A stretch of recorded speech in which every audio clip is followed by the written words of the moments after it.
n'est pas simplement une nation de tradition, on est aussi une nation d'innovation.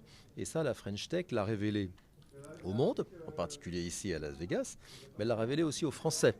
Hein. Et elle a créé une dynamique de fierté nationale dans un domaine où on n'était pas forcément, on n'avait pas forcément conscience qu'on pouvait être parmi les meilleurs.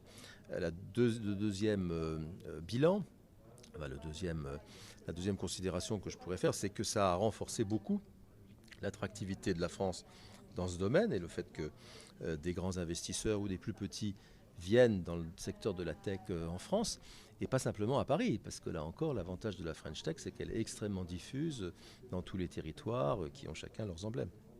Donc maintenant, un des enjeux, c'est à la fois de continuer à faire vivre cet écosystème de petites start-up, et dont on sait très bien que, évidemment, hein, il y a une mortalité assez forte parmi les start-up, comme il y en a d'ailleurs parmi toutes les jeunes entreprises, et d'arriver à faire émerger quelques entreprises. C'est le défi pour la France, c'est le défi pour l'Europe en général, hein, qui de start-up deviendront de plus grosses entreprises, des scale-up, des licornes, etc. Et puis peut-être un jour seront les GAFA qui font si largement défaut à l'Europe.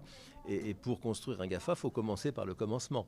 Il faut avoir des écosystèmes dynamiques, on les a.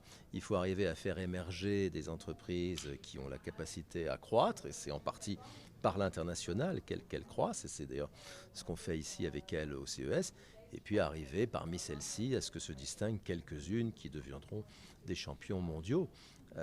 Encore une fois, pour commencer par le commencement, l'étape de Las Vegas est une étape assez importante.